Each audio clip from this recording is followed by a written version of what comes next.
What's up, everybody, and welcome to Growing Up Gaming, the very first episode of it. This is a weekly podcast where we will get to meet a new person of the internet to discuss their childhood and how it inspired their lives today. My name is Mitch Power. Again, thank you for listening to the very first episode of this show. Hopefully this will be a weekly podcast, getting different people's perspectives, how they grew up, what they played, how it made their lives better. Hopefully we'll have many different guests from many different parts of the world sharing all their different stories. This week on the show, we have one of my good friends. His name is Joe Posser. I have known this man for about 6 years now. We worked at Best Buy together, but I've never gone deeper into hearing how he grew up or what he was playing when he was a child, so we get into that. Also, please do not forget to subscribe to the show. Tell me what you like, tell me what you don't like. Rate it on iTunes or Google Play when it gets to that to help make the show better, and don't forget to share it with your friends. I appreciate everybody who is listening. Without further ado, let's get started with Joe Posser.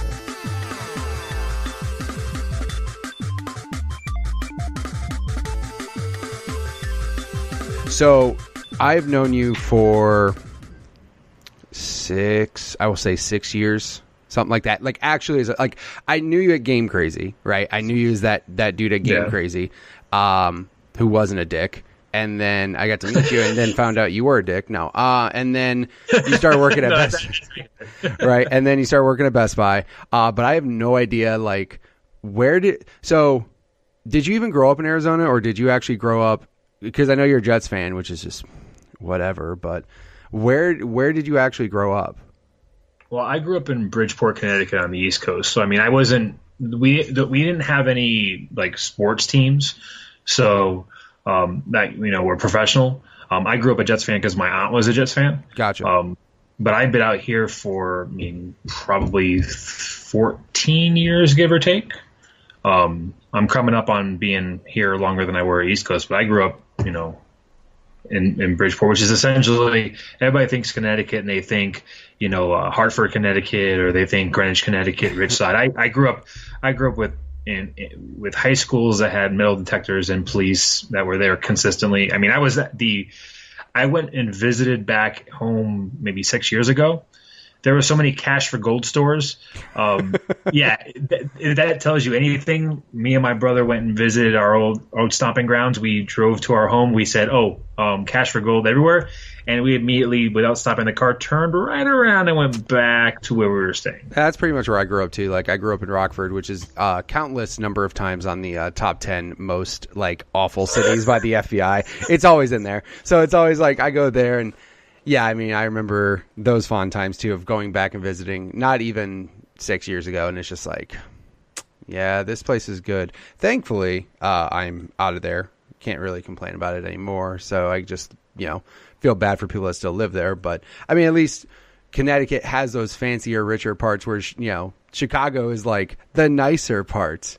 Like, there's good parts of Chicago. And then there's, like, god-awful, gun-ridden murders every night. So that's always fun. Well, when you feel like you've seen where you lived in an or a video for Faces of Death, you know you have a little bit of a problem. Right. That's always fun. So when did you actually, like, who got you into gaming? How old were you? Like, when did you actually start being considered, like, gamer? What would you consider yourself? Like, when did all that start? I mean, I was a gamer from a young age, but it all came from my older brother. I mean, I was in a family of, you know, being the middle child, and my older brother, who is 4 years older than me, he got everything. So it was everything he got, I got to play. Right. We got, you know, I remember us getting him getting an original Nintendo, and us, you know, playing that together. I remember us joint getting it as a birthday gift, or I'm sorry, a Christmas gift, Super Nintendo, and kind of everything came from, he had it, he bought it with his money, and I essentially just got the chance to pay on his, or play on his dime. There you go. So that always works out. So you were more Nintendo kid mostly and everything. Was that primary system, was that mostly just like him saying, oh, I want to play Mario, I want to play all this, and then you just kind of going off that?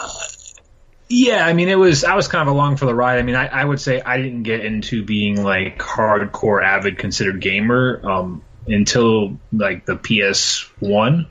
That's when My brother still plays a fair amount of games, but I more than surpassed him in the time that in the hobby that I spend on it. And I think the PlayStation 1 was kind of that direction. The original Xbox was the first system that I can definitely say was like mine. I didn't inherit it from somebody. Right. I remember getting the original Xbox. I got the Halo Edition Xbox, that like sweet green one, the see-through green one. Oh yeah, I originally got that system for Star Wars Knights of the Old Republic, and ended up just falling in love with the entire lineup. But that was like the first system that was ultimately mine that I got into.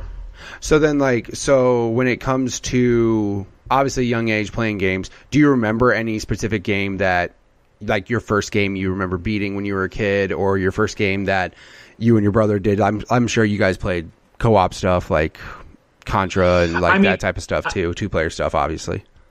It's funny because, getting ready for this, I was kind of thinking about things that I can remember and how far back I can remember. The funniest thing is that I think the thing that the oldest game I can really remember playing and remembering the parts of the game was Doom for Sega CD.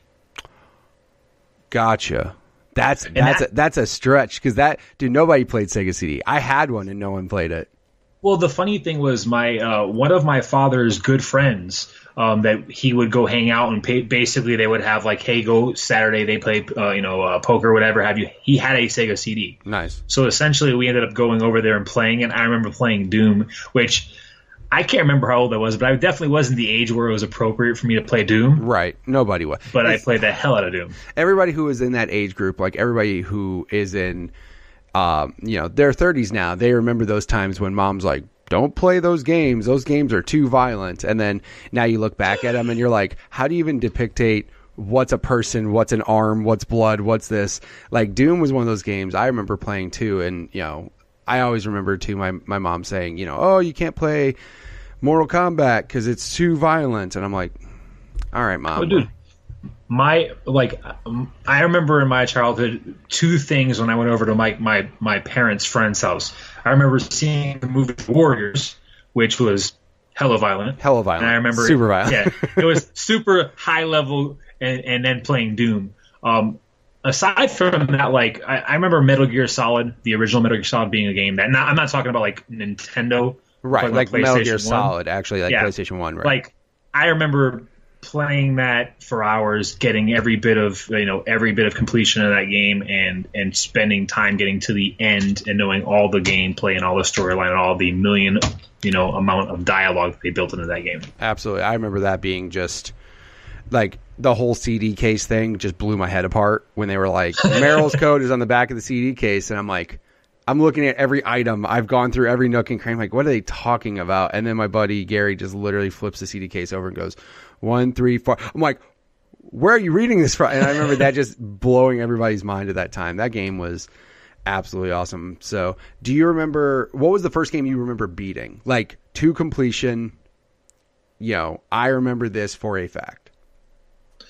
I mean, I feel like my memory is garbage at this point. I really feel like Metal Gear is the game that I can really remember, like every portion, start to beginning. I can remember a lot of games that like parts of the game, right? But I can't really remember like the storyline, and most of it's probably because at our age, games that we played younger didn't necessarily feel like they had a beginning, middle, and end. They all kind of just felt like they were that. Now I remember like original X-Men. Arcade X-Men. Right. I remember going, that's one that I remember start to finish on. But I feel like Metal Gear was the first one just because of the context and content they had in the game. Right. You can always remember that because I remember those arcade beat-em-ups. Like, you could beat the game in 30 minutes. And I remember my mom was super pissed one particular Christmas when she bought me Power Rangers on Genesis, and I was like, yes, this is awesome. And then I took my Genesis to my grandma's house, beat it within like 45 minutes, and I walked out. I'm like, well, I beat the game. And the look on her face, because she probably overpaid for that game at the time because it was super hard to find. And I pretty much pissed her off right away. She's just like, what do you mean you beat it? I'm like, nah, I beat it. She goes, you sure? I'm like, yeah, I remember that. No, dude, I remember all those different times and everything when it comes to, especially the arcade stuff. I don't remember, like, I had sisters and stuff, but I don't remember them really playing much when it comes, like, I was more, like, I had a Nintendo like every kid in the world did, but I was more Genesis. We always had the one random dude who's like, I have a Super Nintendo. Now that I look back, I realize, God, I was stupid. I should have had a Super Nintendo because it had better games. Like, it's hard to remember going back, like, man, Genesis had these cool games, but, like, ultimately, like, you can't say that Vector Man is going to beat, you know, any Secret of Mana or any of those, like, nostalgic Super NES games and all that. So, oh, man, I remember all of those very, very fondly. Did you ever get into the wrestling games? Because I know you're a big wrestling fan. Did you ever play any of those? That was a lot of sleepovers with my friends was all about wrestling. I mean, hours making characters, playing the pay-per-view modes they had in the game. Yeah, that was probably the first style of gaming that was like the more than just me playing. Right. Like, buddies playing 100% every single one. What was the first one? Like, because I remember for some reason, like, I remember I was into wrestling hardcore, obviously Attitude Era and all of that, kickstarted all that. But for whatever reason, I remember there was like Royal Rumble on Genesis and stuff. I remember playing those, but I remember the first one losing my complete mind over was Attitude on like PlayStation 1. I remember losing it, like calling stores all the time, wanting it. And then, of course, you have those sleepovers where there's people creating a character for 5 hours. Like, no, dude, I have to have this right move for this. And a ton of, you know, Mountain Dew all night, just drinking that, doing all the wrestling games.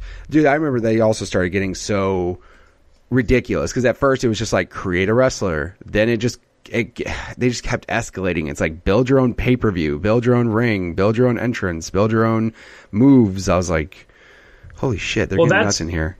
Well, that's like, I remember like the Nintendo 64 when WCW had their offshoot of wrestling games, and you had WWE. And then, Attitude, when you got to PlayStation, that was the game that really like sold it for me because it really got into more than just simply, hey, here's a bunch of characters that kind of look like each other, and it's basically a mateship arcade game. But I mean, you look at the evolution of, I still play wrestling games to this day.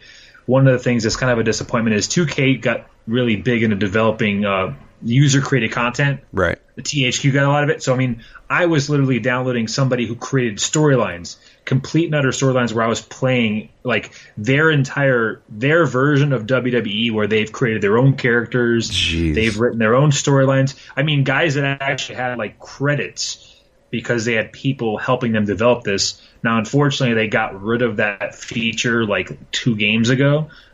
So it really, other than the fact that you can pretty much download characters, there's no storyline build. That's cool. Like having user-created content, which honestly at the time when I was playing it was better than what on TV what they were writing. Yeah, especially, everybody's like, when it comes to WWE, it's funny because you talk to the people now, they're just like, it used to be so good back in the day. And it's so funny because like now you remember back when our dads who used to watch Hulk Hogan and Iron Sheik and all these people, they're just like, these wrestling, they're garbage. None of this is fun.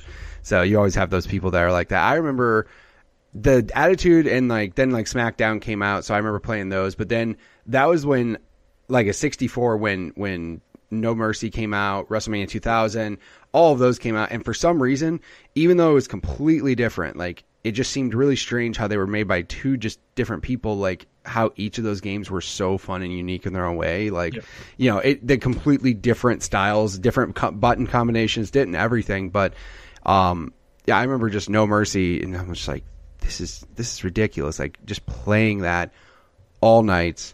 And of course the wrestling, the worst thing is you ever go back and look at those, like how they don't age well. They don't age well at all. It's so sad because everything, it seems like from like PlayStation 1 N64 era, just because that was the start of 3D. Like it wasn't nice, all sprites and drawn stuff. Like you go back and look at all the 3D stuff from that, and it's rough, man. It's like really bad. Polygons on polygons on polygons. Like, well, that's like something where I look back at the games that I played as a kid. I do miss having like that child view to games, because now games are getting to a point where it's so much about realism that I miss the fact that games like that don't age well. but I mean, I had more hours on that than anything I can think of. Yeah, I mean, back in the day, because, I mean, of course, graphics, it sounds so bad because when you're a kid, especially me, I was all about graphics. I was like, man, it looks so real. That looks so good. Look how fast Sonic's moving. Oh, my God, this is amazing. Now you look back and you're just like, God, like you said, the game you remember most is Metal Gear, for not because of the graphics, but because of the story, gameplay, and everything in between there, because you look back later, and it sucks because NES, or like NES and Super NES, because they were just all like sprites and it wasn't 3D. It actually, those end up aging better than when you go back and look at Metal Gear. Because I recently played the Resident Evil remaster. Because I haven't played Resident Evil. I bought the pack they had on Xbox on sale, and I remember playing Resident Evil when I was a kid. But I played the remaster, and I'm like, oh man, that game, it's fun. It looks good. And I keep forgetting that I'm playing the remaster that was on GameCube.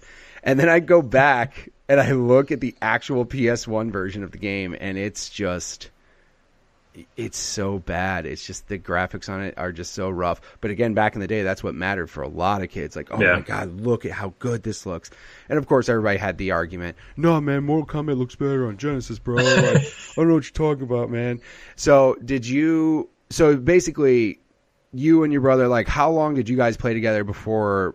So obviously you're playing more now than he is. Yeah. So did he just kind of get to the point where he got interested in other things and just fell off, and then you kind of just kept playing games, or what happened there?